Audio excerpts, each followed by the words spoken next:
Good morning to all students. I hope you all are doing well. So आज हम हमारे subject English literature को discuss करने वाले हैं और स्पेशली ये क्लास है बीए पार्ट 3 के लिए. So without wasting much time हम स्टार्ट करते हैं मेरी क्लास को. सो बेसिकली आज की इस वीडियो में हम दो चीज़ों को डिस्कस करने वाले हैं. वो है एक तो आपका सिलेबस और दूसरा विक्टोरियन एज को. तो पहले हम सिलेबस से स्टार्ट करते हैं. सिलेबस के अंदर जैसे कि आप जानते हैं आपके दो पेपर होंगे, जो कि first paper poetry and drama है एंड सेकंड आप देख सकते हैं प्रोज एंड फिक्शन है. ये सिलेबस मैंने यहाँ इंक्लूड कर दिया है ताकि आप आराम से गो थ्रू कर सकें, अपने मार्क्स सब्जेक्ट सेक्शन सब देख सकें. और इसमें पर्टिकुलरली आज जो हम स्टार्ट करने वाले हैं वो यहाँ है 5th यूनिट, जैसे कि आप देख सकते हैं विक्टोरियन पीरियड लिटरेरी हिस्ट्री के अंदर. और अब हम इसे स्टार्ट करेंगे. आज हम इसका सिर्फ इंट्रोडक्शन पार्ट करेंगे. सो विक्टोरियन एज के लिए सबसे पहला इम्पॉर्टेंट पॉइंट ये है कि इसका पीरियड क्या था. तो इसका पीरियड 1832 से 1900 तक का पीरियड है. और विक्टोरियन एज को the modern period of progress and unrest कहा जाता था. So basically modern period of progress means development and unrest. अभी हम नीचे जो है फर्दर इसी टॉपिक में अनरेस्ट को और अच्छे से समझेंगे. इंट्रोडक्शन. सो सबसे पहले तो ये the two strongly marked characteristics that affect Victorian life and thought are. दो बहुत जो इम्पोर्टेंट कैरेक्टरिस्टिक्स थे विक्टोरियन एज के वो क्या थे. पहला growth of democratic spirit. Now it's important to know कि डेमोक्रेटिक स्पिरिट क्या होता है. डेमोक्रेटिक स्पिरिट का मतलब होता है जो कि हमारा डेमोक्रेसी से बना है. दैट बेसिकली मीन्स एक ऐसी फॉर्म ऑफ गवर्नमेंट जहाँ पर सुप्रीम पावर किसकी है, पीपल की है. जैसे हमारी कंट्री जो डेमोक्रेटिक कंट्री है. तो पहली चीज़ जो विक्टोरियन एज में हुई थी वो ये थी कि यहाँ पे डेमोक्रेटिक स्पिरिट जो थी, दैट वी वांट डेमोक्रेसी, उसका ग्रोथ हुआ था. And second rapid development of scientific ideas. और बहुत सारे साइंटिफिक आइडियाज़ का डेवलपमेंट हुआ था. फाइन.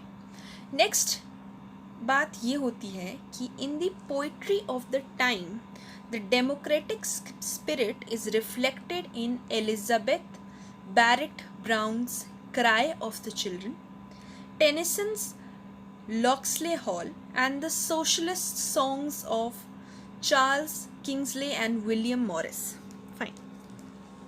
तो सबसे पहले तो हम ये समझते हैं कि ये सारे जो भी मैंने पोइट्स के नाम लिए और इनके जो वर्क हैं ये किस लिए फेमस हैं. ये इसलिए फेमस है क्योंकि इस पीरियड में इन लोगों ने डेमोक्रेटिक स्पिरिट को लेके, इस टॉपिक को लेके, इस कंटेक्स्ट को लेके पोएम्स लिखी, अपने वर्क्स लिखे. ठीक है. तो आप लोगों को ये सारे के सारे पोएट्स याद होने चाहिए, आपको पता होने चाहिए. Socialistic songs of Charles Kingsley, William Morris.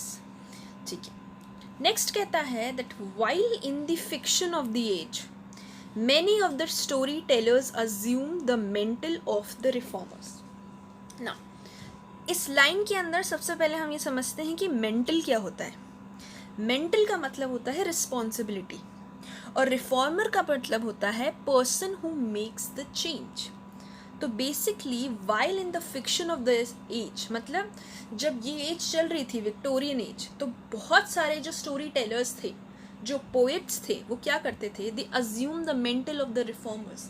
उन्होंने ये रिस्पॉन्सिबिलिटी ली कि हम ये चेंज लेके आएंगे. क्या चेंज लेके आएंगे कि जो डेमोक्रेटिक स्पिरिट है, वी वांट डेमोक्रेसी, इस आइडिया को हम प्रमोट करेंगे. तो ये रिस्पॉन्सिबिलिटी इन लोगों ने ली थी विक्टोरियन एज में. इसलिए इन ऑथर्स का, इन पोएट्स का नाम हमें याद रखना बहुत इम्पॉर्टेंट है. फाइन.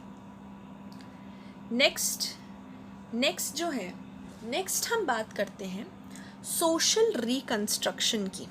अब सोशल रिकंस्ट्रक्शन क्या होता है. सोशल रिकंस्ट्रक्शन का मतलब ये होता है, सोशल रिकंस्ट्रक्शन का मतलब ये होता है कि हम सोसाइटी को रिकंस्ट्रक्ट कर रहे हैं. मतलब उसे फिर से हम हम कुछ चेंजेस ला रहे हैं, उसमें कुछ कंस्ट्रक्शन कर रहे हैं, मतलब वो बन तो चुकी है, society is there, but we are trying to make some changes into it, ताकि हम उसे एक बेटर सोसाइटी बना सकें।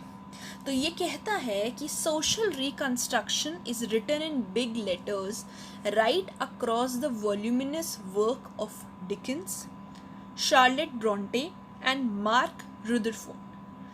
Works deal with the industrial unrest of the time. Now, जैसे मैंने आपको कहा था कि ये कौन सा पीरियड था, ये period of progress and unrest था। तो अनरेस्ट का क्या मतलब होता है, यहाँ अनरेस्ट का इंडस्ट्रियल अनरेस्ट से रिलेशन है। तो इंडस्ट्रियल अनरेस्ट क्या होता है? इंडस्ट्रियल अनरेस्ट का मतलब ये होता है कि जब भी एक डिसएग्रीमेंट होता है एक एम्प्लॉई और एक एम्प्लॉयर के बीच में, उससे इंडस्ट्रियल अनरेस्ट कहते हैं, ठीक है। क्योंकि इंडस्ट्री है और अनरेस्ट कब होगा, जब कॉन्फ्लिक्ट होगी, डिसएग्रीमेंट होगा। तो जब ये डिसएग्रीमेंट होता था इसे इंडस्ट्रियल अनरेस्ट कहते थे। तो इन सारे ऑथर्स के जो अभी हमने यहाँ पे बात करें, जैसे कि आप देख सकते हैं डिकिंस, शार्लेट ब्रॉन्टे, मार्क रुदर, तो इन सारे लोगों के जो वर्क थे वो किससे डील करते थे, industrial unrest of the time से। फाइन, नेक्स्ट ये कहता है the geological discoveries of Sir Charles Lyell, the biological investigations of Robert Chambers prepared the way for Charles Darwin's origin of species। तो जैसे कि आप जानते हैं ये सिंपल सी लाइन है जिसमें बस इतनी सी बात बताई गई है कि जो चार्ल्स हैं उनके जो भी इन्वेस्टिगेशंस थे उससे क्या हुआ, चार्ल्स डार्विन की ओरिजिन ऑफ स्पीसीज का क्रिएशन हुआ था। ठीक है, आज की क्लास के लिए आज हम बस इतना ही डिस्कस करेंगे और बाकी हम नेक्स्ट क्लास में डिस्कस करेंगे। ये एक शॉर्ट इंट्रोडक्शन था जो हमारी विक्टोरियन एज के बारे में था, जिसमें हमने टेक्निकली क्या बात करी, हमने ये बात समझी कि यहाँ पे दो इम्पॉर्टेंट कैरेक्टरिस्टिक्स थी जो कि डेमोक्रेटिक स्पिरिट थी, साइंटिफिक टूल्स थे, साइंटिफिक आइडियाज़ थे, और डिफरेंट ऑथर्स, डिफरेंट पोइट्स की बात करी किस तरीके से वो एक चेंज लाना चाहते थे।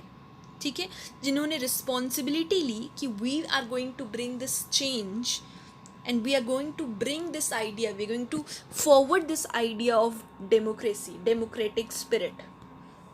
यहाँ हमने social reconstruction की बात करी, फिर हमने different works की बात करी और किस तरीके से industrial unrest को ख़त्म करने की बात करी। तो this was overall कि basically Victorian age में जो कि 1832 से 1900 के बीच में हुआ था उसमें क्या था। नेक्स्ट क्लास में हम इसको कंटिन्यू करेंगे और इसके कैरेक्टरिस्टिक्स को भी समझेंगे। Till then, thank you, keep learning, have a good day.